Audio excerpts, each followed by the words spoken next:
Nah, lagi-lagi kita akan membahas tentang populasi dan sampel. Nah, tadi kita sudah membahas bahwa kalau ada dua buah grup di suatu populasi, kita bisa menghitung population correlation-nya ya. Dan masalahnya kita nggak bisa menghitung semua orang di populasi tersebut, oleh karena itu kita mengambil sampel. Nah, akibatnya dari sampel itu kita hanya bisa mendapatkan sampel korelasi. Nah, begitu pula dengan koefisien regresi ya, beta 0 dan beta 1 ya. Jadi beta 0 dan beta 1 sebenarnya pun kita nggak akan pernah bisa tahu. Nah, yang bisa kita cari tahu itu adalah beta 0 topi dan beta 1 topi yang didapatkan dari sampel. Tapi beta 0 dan beta 1 yang merupakan populasi itu kita nggak akan pernah tahu. Nah, ini jadi statistiknya ya. Jadi beta 0 dan beta 1 itu parameter, sementara beta 0 topi dan beta 1 topi itu statistiknya. Nah, untuk kasus ini, untuk kasus di mana variabel responnya, variabel explanatory dan variabel responnya kuantitatif ya, tipe variabelnya kuantitatif, ini juga kuantitatif. Nah, ini adalah statistik yang kita sering pakai nih, ini dua ini nih. Nah, dua statistik yang kita sering pakai itu ini. Selain itu ada juga statistik standardized statistiknya, itu pakai statistik T dan F ya, dan juga R square ya. Nah, ini.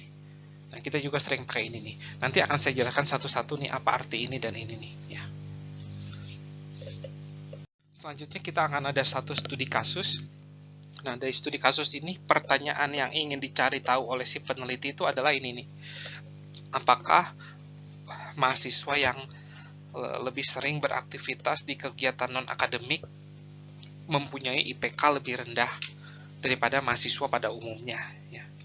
Nah, jadi di sini datanya itu adalah 42 mahasiswa jurusan Business Administration di suatu university di Amerika Serikat ya. Nah, saya tidak ingat universitasnya universitas apa, tapi pokoknya jurusannya itu adalah Business Administration. Dan dari setiap mahasiswa itu kita tanyakan gitu ya, kira-kira dalam seminggu kamu beraktivitas kegiatan non akademik itu berapa banyak sih gitu ya. Jadi ada satu mahasiswa nih, di sini bisa kelihatan ada satu mahasiswa nih, IPK-nya jelek sekali nih ya, 2 komaan ya.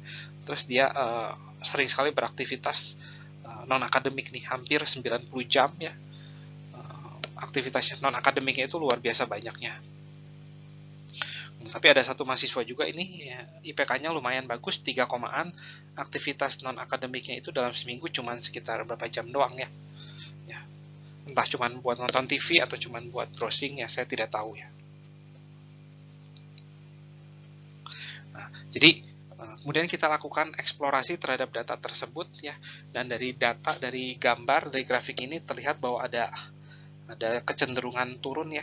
Jadi ada kecenderungan turun ketika waktu yang dipakai untuk melakukan kegiatan non akademik semakin banyak, IPK-nya itu cenderung turun ya. Berarti ada korelasi negatif ya di sini ya. Nah, sekarang kita akan merumuskan H0 dan HA-nya ya. Jadi H0-nya seperti biasa tidak ada korelasi, berarti tidak ada namun di kasus kita ini, karena kita sudah tahu siapa yang jadi X, siapa yang jadi Y, maka kita bisa menuliskan H0 dan HA-nya dalam konteks itu ya. Berarti tidak ada pengaruh ya, pengaruh waktu non akademik terhadap IPK ya. Nah, ini jadi, nah kita sudah bawa H0-nya itu ke dalam konteks siapa yang jadi X, siapa yang jadi Y ya. Nah, ini adalah, ini yang jadi X-nya kan ya, ini yang jadi Y-nya.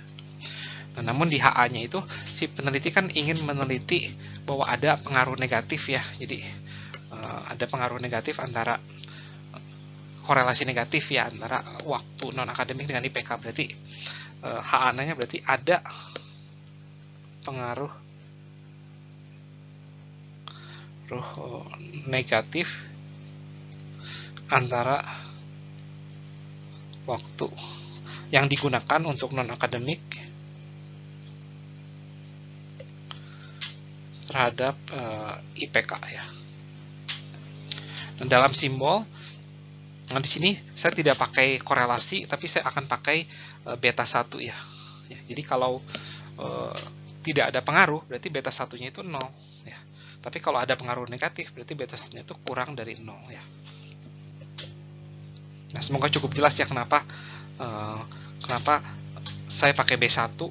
Pertama-tama kenapa saya pakai B1, dan kedua kenapa HA-nya itu kurang dari 0 ya. Kenapa nggak tidak sama dengan 0, dan kenapa nggak lebih besar dari 0 ya. Semoga cukup jelas ya. Kenapa pakai B1, beta 1, karena di sini kita sudah menentukan siapa yang jadi X dan siapa yang jadi Y, dan yang mempengaruhi besaran atau statistik yang mengukur itu tuh adalah beta 1 ya. Statistik yang mengukur pengaruh X terhadap Y itu adalah beta 1. Dan kenapa beta satunya kurang dari 0 ya, lagi-lagi karena ini pengaruh negatif ya. Tujuan dari penelitian kita kan ingin menyelidiki benar bahwa semakin banyak waktu yang dipakai untuk non-akademik tuh IPK-nya tuh semakin turun gitu.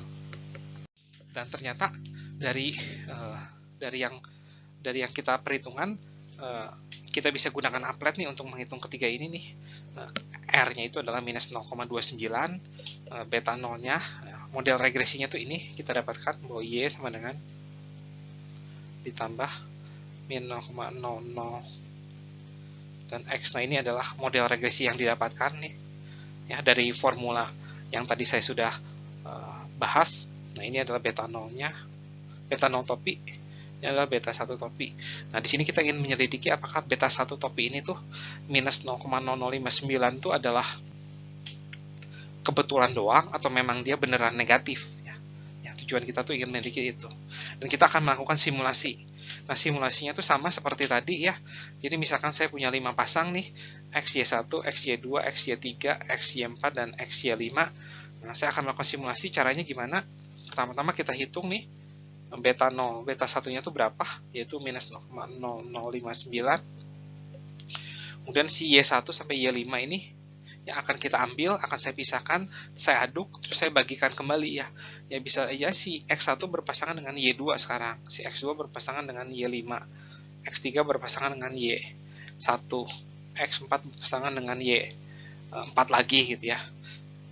X5 berpasangan dengan Y3, terus kita hitung beta dengan pasangan yang baru ini tuh berapa gitu. Nah, terus kita lakukan simulasi ini 100 kali, maka kita akan mendapatkan 100 beta 1 ya.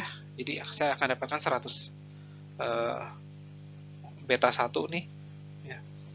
Dan kita ingin menyelidiki apakah minus 0,0059 itu cukup sering terjadi atau enggak ya. Nah, itulah simulasinya.